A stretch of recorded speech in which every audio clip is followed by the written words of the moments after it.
கர்த்தருடைய வார்த்தையிலே வல்லமை உண்டு. எத்தனை பேர் விசுவாசிக்கிறீங்க இல்லையா? அப்புறம் உங்களை பார்த்து இன்னைக்கு சொல்றாரு, நீ உயிரோடு இருக்கிற நாளெல்லாம் ஒருவனும் உனக்கு முன்பாக எதிர்த்து நிற்பதில்லை.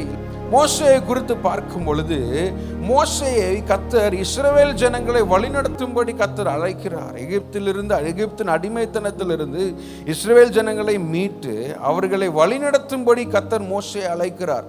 எப்படிப்பட்ட சூழ்நிலையில மோசேயை அழைக்கிறார்னு சொன்னா, திக்குவாய் உடையவனாய் மோசே காணப்படுகிறான். அது மாத்திரமல்ல, தன்னால் முடியாது, பெரிய ஒரு காரியத்தினால செய்ய முடியாது என்று தன்னைத்தானே தாழ்த்தி கொள்ளுகிற, தன்னைத்தானே குறைத்து எடை போடுகிற ஒரு மனுஷனா அவன் காணப்படுகிறான். அப்படிப்பட்ட சூழ்நிலையில அவன் இருக்கிறான். அந்த மாதிரி சூழ்நிலையில உள்ள மோசேயை தான் கர்த்தர் என்ன பண்ணுகிறாரு, லட்சக்கணக்கான இஸ்ரவேல் ஜனங்களை வழி நடத்தும்படி கர்த்தர் அவர்களை அழைக்கிறார். நம்ம கர்த்தருடைய ஸ்பெஷாலிட்டி என்னன்னு சொன்னா, தகுதி உள்ள இடத்திற்கு தகுதி உள்ளவர்களை கர்த்தர் அழைப்பது அல்ல, தகுதி உள்ள இடத்திற்கு தகுதி இல்லாதவர்களை அழைத்து அவருடைய கரத்திலே உருவாக்கி உயர்த்துகிற தேவனை நம்ம ஆராய்த்து கொண்டிருக்கிறோம். அல்லேலூயா.